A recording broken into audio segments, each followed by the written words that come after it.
Continuando então o capítulo 5, vou deixar os vídeos anteriores no box de informações. Técnicas de estimativa de teste. Existem várias técnicas usadas para determinar o esforço necessário adequado para os testes. Técnica baseada em especialistas. Estima o esforço com base na experiência dos responsáveis pela tarefa dos testes ou especialistas. Então, por exemplo, assim, se eu pegar e chegar para os testadores e falar assim, quanto tempo vocês levam para testar essas tarefas? Sei lá, esses requisitos, enfim. Aí eles vão, vão ver ali quais são esses requisitos e vão dizer assim, eu acho que eu levo tantas horas, X horas. Isso seria uma técnica baseada em especialista, porque eu estou consultando quem vai de fato testar, eu estou consultando eles para saber quanto tempo eles levam para testar. A gente conhece mais isso, né? A experiência que eu tenho, pelo menos, eu conheço isso mais para determinar quanto tempo vai ser usado para de fato desenvolver um sistema, uma funcionalidade. Que, aí a gente, quando o gerente de projeto, teu chefe, enfim, chega para os desenvolvedores e fala assim, olha só, a gente tem que fazer o seguinte, quanto tempo aí tu acha que tu leva? Isso seria uma técnica baseada em especialista. Claro que isso pode ser mais refinado.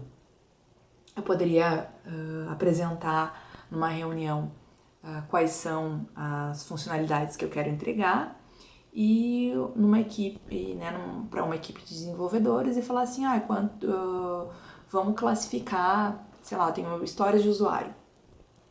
Tenho ali 5 histórias de usuário.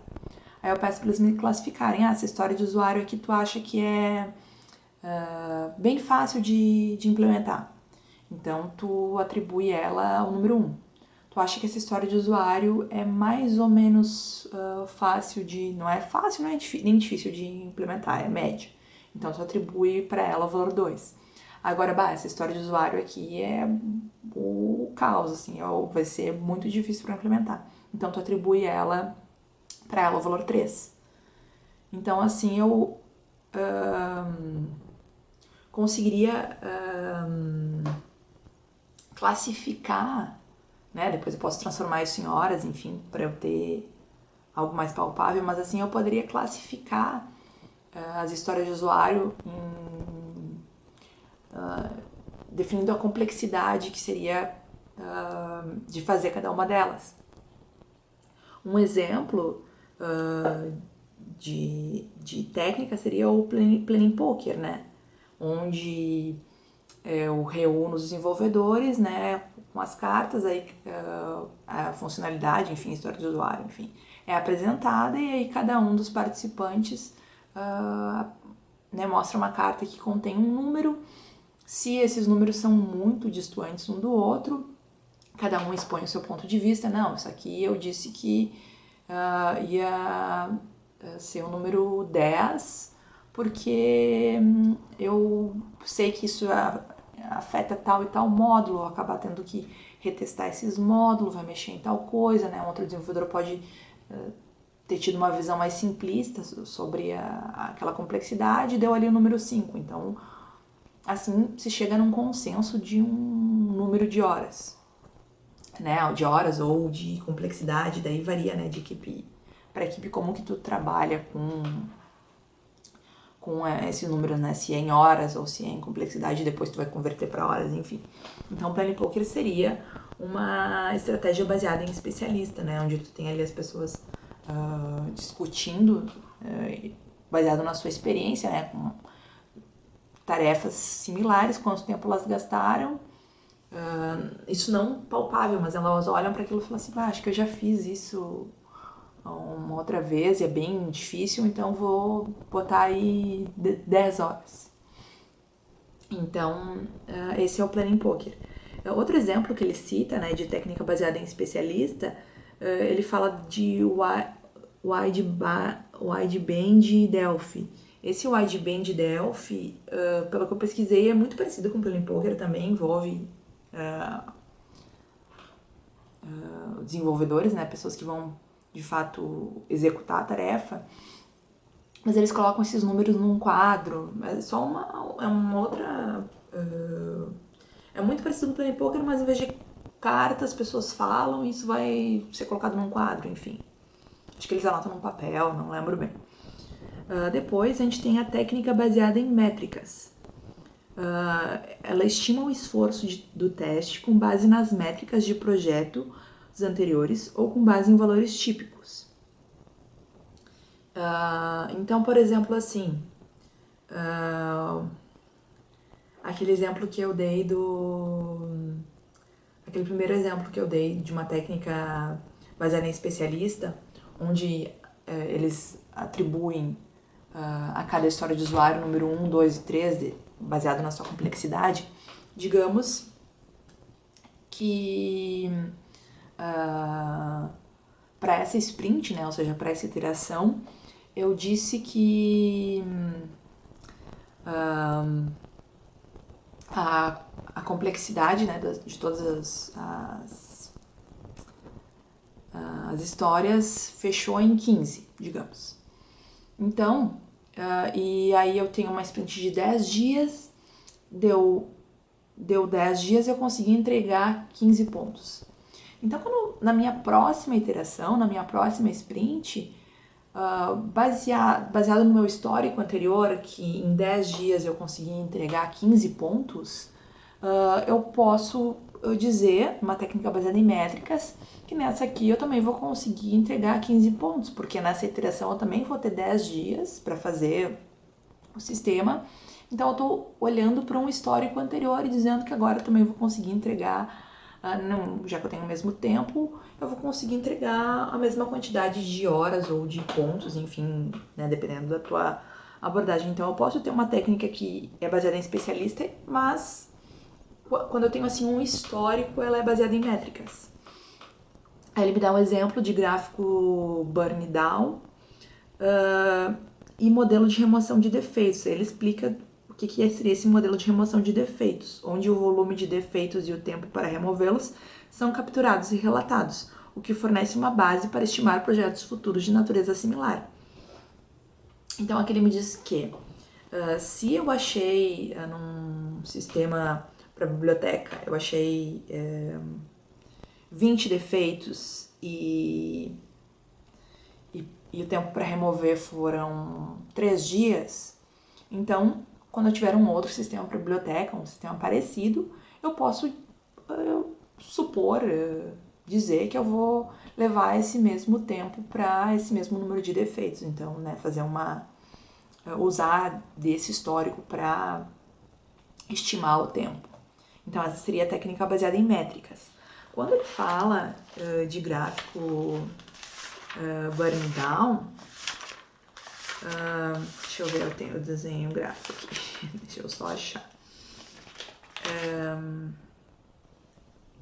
O que acontece? Digamos, só para simplificar, digamos que a minha sprint ela leve 3 dias só. Tá? Aqui são os 3 dias da minha sprint e aqui é o meu número de pontos. Então eu digo que eu entrego 6 pontos em 3 dias. Então quando eu faço, né, uma média aí de 2 pontos por dia, né? Então eu digo que no primeiro dia eu consegui entregar 1 ponto só, ao invés de 2. Aí no segundo dia eu consegui entregar mais 1, ao invés de 2.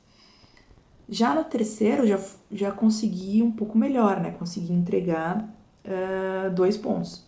Mas tu vê que eu não entreguei tudo, né? Eu tive faltou ainda 1 ponto. Então, na próxima, eu utilizo esse gráfico aqui, né?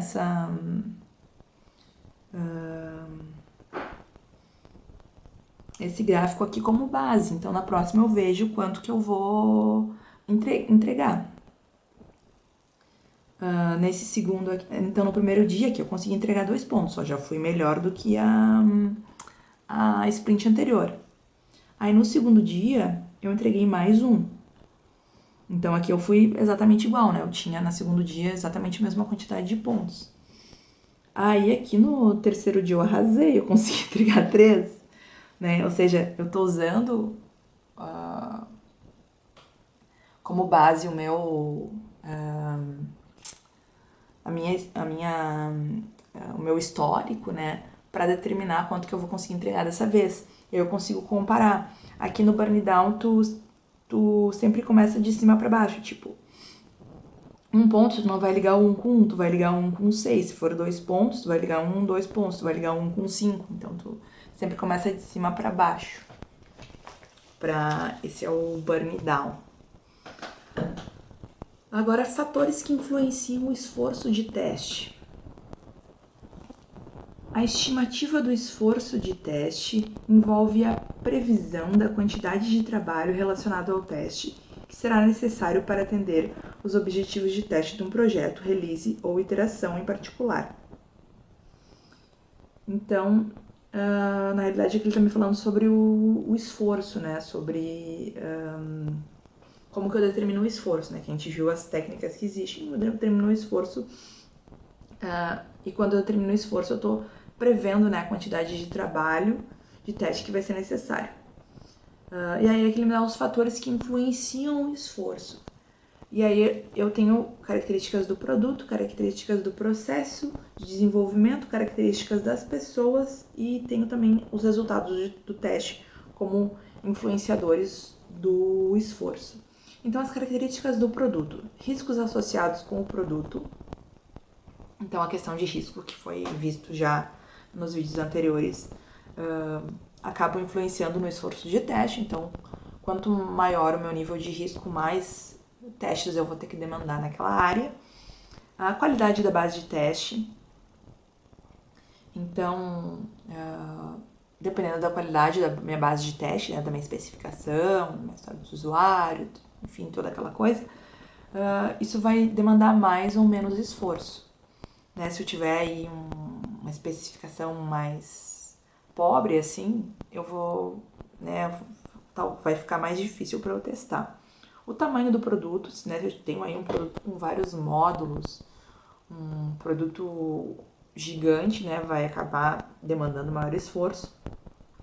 Complexidade do domínio do produto, então se eu tenho um produto aí com muitas regras de negócio, eu vou precisar ter um esforço maior para testar todas as regras de negócio. Requisitos das características de qualidade, né, as funcionalidades, desempenho, usabilidade. Então, esses requisitos vão fazer também com que impacte, né, no meu esforço. Nível necessário de detalhe para a documentação de teste. Então, se eu tiver que detalhar bastante, né, no meu testware, né, se eu tiver muito detalhe, vou ter que dedicar um tempo maior, né, vou ter um esforço maior. Requisitos para conformidade legal e regulatória. Então, se tiver alguma questão, algum requisito legal para cumprir, também eu vou ter um esforço maior. Depois, características do processo de desenvolvimento. Estabilidade e maturidade da organização. Então, quanto essa organização é estável e madura, né? Se eu não tenho aí um processo muito coeso, isso vai influenciar no meu esforço. O modelo de desenvolvimento em uso, né? Se é sequencial e incremental ou se é... se é sequencial ou iterativo e incremental. A abordagem de teste, ou seja, como eu vou implementar a minha estratégia de teste também vai afetar o esforço. As ferramentas usadas, então se eu uso poucas ferramentas, eu acabo tendo menos agilidade, né? Então se eu uso mais ferramentas, geralmente eu tenho mais agilidade aí para não fazer tanta coisa na mão. O processo de teste, né? Como ali as atividades de planejamento, de análise, modelagem, execução, como todas as atividades elas acontecem, né? A pressão sobre o tempo de finalização. Então também, se eu tenho maior pressão para terminar, eu vou ter que ter um esforço menor, né? Características das pessoas, as habilidades e a experiência das pessoas envolvidas, especialmente com projetos e produtos semelhantes. Então, mais uma vez, se eu tenho pessoas que não conhecem muito sobre aquele domínio, né, que está sendo desenvolvido, testado, lógico que eu vou ter um esforço maior, né, porque a pessoa ela não sabe muito o que testar, né, ela não tem conhecimento sobre o que é importante, relevante para aquele negócio. Coesão e liderança da equipe, então, né, se eu tenho uma equipe bem liderada, eu vou ter um esforço menor, também se é uma equipe coesa, né. E resultados dos testes, o número e a gravidade dos defeitos encontrados. Então, se eu tiver muitos defeitos, eu vou ter maior esforço, se eles, muitos e graves, né, pode ser que eu tenha muitos e que não sejam graves, e a quantidade de retrabalho necessário. Agora, métricas usadas no teste. As métricas podem ser coletadas durante e no final das atividades de testes para avaliar relação entre o planejado e o orçado em um cronograma, qualidade atual do objeto de teste, adequação da abordagem de teste, eficácia das atividades de teste em relação aos seus objetivos. Tá? Essas métricas podem ser coletadas durante e no final das atividades de teste, ok? Para ver se tanto a questão da qualidade daquilo que eu estou testando, para ver como tá, se eu tô, se a equipe tá se adequando àquela estratégia de teste, né? Ou seja, a implementação da estratégia de teste, que é a abordagem do teste, e também verificando a questão do processo ali, se ele está sendo eficaz em relação aos seus objetivos. Além da questão do planejado e o orçado, né? Para ver se eu tô em um cronograma, para ver se o esforço tá de acordo com o planejado. Aí depois eu tenho métricas de teste, que seria porcentagem do trabalho planejado executado na preparação do caso de teste ou porcentagem de casos de teste planejados e implementados. Então eu vejo se todos os casos de teste que foram planejados foram implementados e também se tudo que for planejado foi executado, ok. Porcentagem do trabalho planejado executado na preparação do ambiente de teste. Então, quanto tempo eu gastei preparando o ambiente de teste? É a mesma coisa do que eu planejei preparar o ambiente de teste 2 horas. Eu gastei as 2 horas, qual foi a porcentagem que eu gastei preparando esse ambiente de teste, caso seja eu mesmo que vou preparar, né?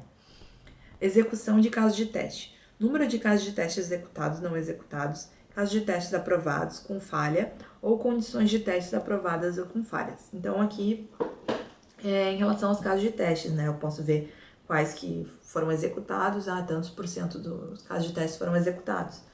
Eu executei todos, mas tanto por cento falhou, tanto por cento passou, né? Eu posso fazer isso tanto para casos de teste como para a própria condição de teste, né? Quando eu for relacionar isso, talvez faça mais sentido, né? Se eu for relacionar um caso de teste, vou dizer lá, é o caso de teste 25, né? Não fica tão preciso. Agora, se eu disser qual é a condição de teste, né? Que é tipo o cenário, né? Que é aquele teste, que é tipo o cenário do caso de teste, talvez faça mais sentido eu falar que a condição de teste usuário sem inválida para um sistema de login, essa condição passou ou falhou, do que eu dizer que o caso de teste 25 passou ou falhou. Informações sobre defeitos, densidade do defeito, defeitos encontrados e corrigidos, taxa de falha e resultados de teste de confirmação. A densidade de defeito é, por exemplo, assim, se eu tenho um sistema enorme, né, complexo, e, né, com muitas regras de negócio, e achei 10 defeitos, é diferente do que se eu tenho um pequeno sistema interno ali, sei lá, um sistema mais simples, sei lá, um sistema de agenda, e achei 10 defeitos. Então, a densidade do defeito ela é muito diferente para um sisteminha e para um sistemão. Então, essa seria a questão da densidade do defeito. Né? Número de defeitos encontrados e corrigidos, aí uma porcentagem de quantos de fato foram corrigidos. Cobertura de testes de requisitos, de história de usuário, de critérios de aceite, de risco ou de código. Então, a questão da cobertura de teste, né? Quanto por cento que eu cobri. Conclusão de tarefas, alocação e uso de recursos e esforço. Custo do teste, incluindo o custo comparado ao benefício de encontrar o próximo defeito ou o custo comparado ao benefício de executar o próximo teste. Agora a gente entra no próximo tópico, que é gerenciamento de configurações. Que ele tem bastante a ver com a questão da rastreabilidade bidirecional que foi discutida lá no capítulo 1. O objetivo do gerenciamento de configuração é estabelecer e manter a integridade do componente ou do sistema, o testware, e seus relacionamentos entre si durante o ciclo de vida do projeto e do produto. Aqui, quando ele fala em ciclo de vida, não é de desenvolvimento de software, né? Lá o sequencial ou iterativo incremental. E sim o ciclo de vida do projeto ou do produto, ou seja, do produto é enquanto aquele produto existir, né? Incluindo a sua fase de manutenção. Então, o objetivo do gerenciamento de configuração é manter íntegro tanto os documentos e os seus relacionamentos, né, questão lá da rastreabilidade bidirecional, como também o sistema, o componente, enfim, é manter tudo isso íntegro. Para suportar adequadamente o teste, o gerenciamento de configuração pode envolver: todos os itens de teste são identificados de forma exclusiva, controlados por versão, rastreados para alterações e relacionados entre si. Então, eu tenho lá, né, um ID para todos os meus itens de teste, e todos eles têm uma versão, na versão 1, versão 1.1, enfim. E eles são rastreados para alteração. Então, eu tenho nos meus documentos lá no meu testware, né, eu tenho... posso ter uma tabela lá nas páginas iniciais me dizendo versão 1, autor, qual modificação foi feita, versão 2 ou 1.1, enfim, autor, data, que modificação foi feita. Eu tenho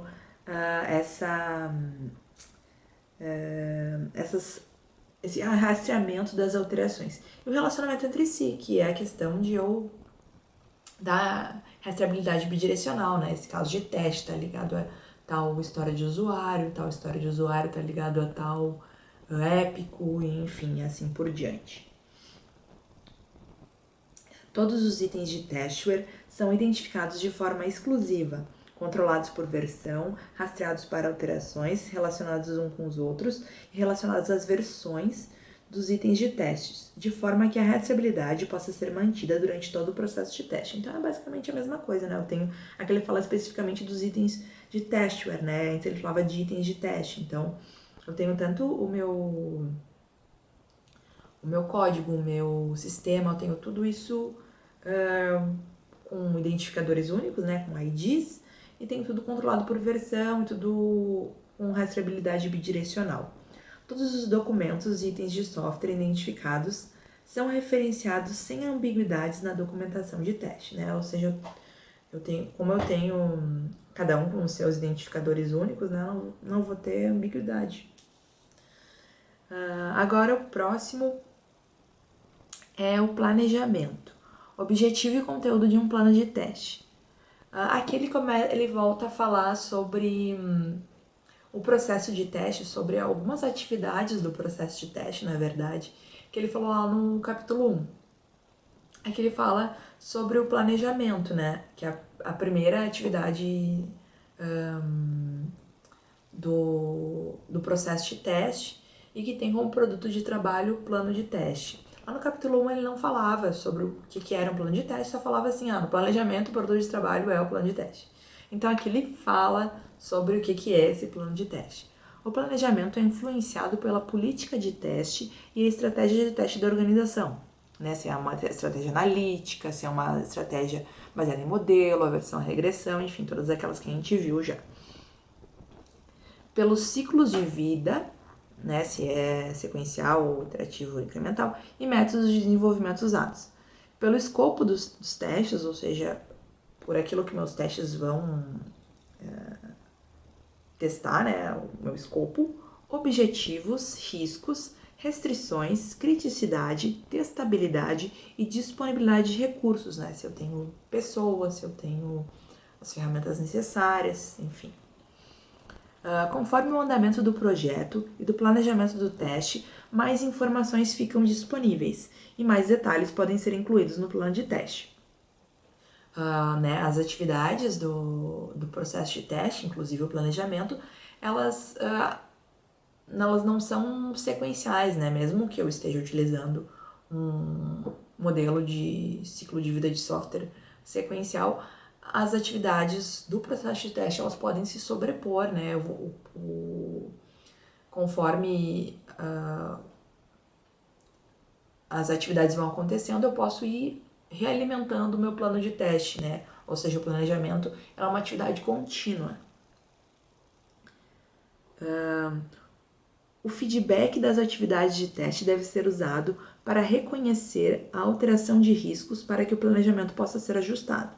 Então, à medida que eu vou encontrando novos riscos, eu posso ir adequando o meu planejamento.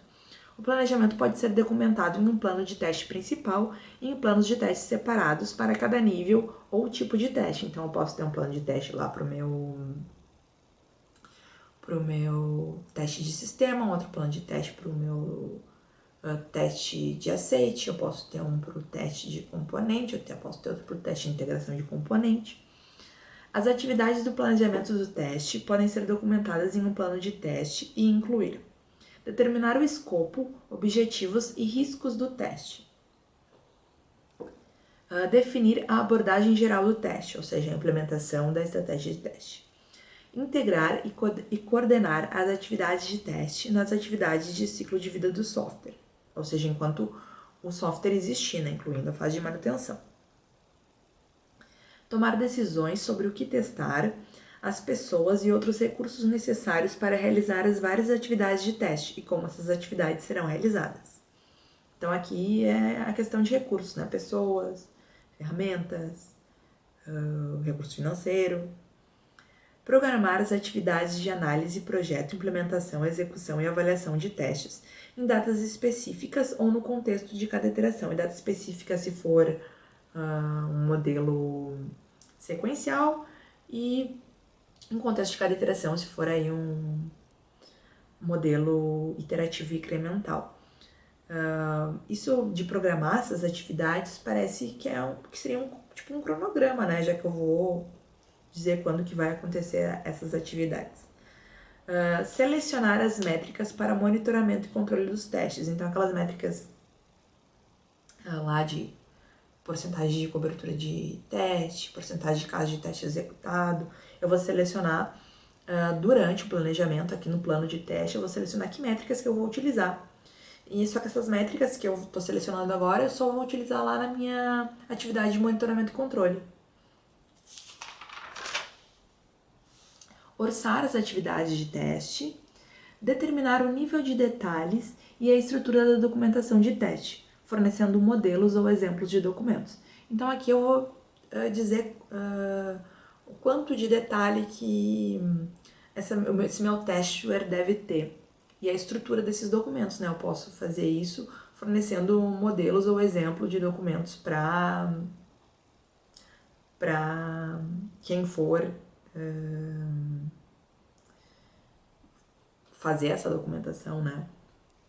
E que no caso, exceto o plano de testes, que é o gerente de teste, o resto da documentação quem é responsável é o testador. Aqui o próximo tópico é justamente a segunda atividade de teste que ele cita no syllabus, lá no capítulo 1, que é de monitoramento e controle dos testes. Aqui, até então, monitoramento e controle era visto como uma coisa só, né? A atividade de monitoramento e controle. Aqui nesse capítulo 5 ele nos mostra que na realidade são duas atividades agrupadas.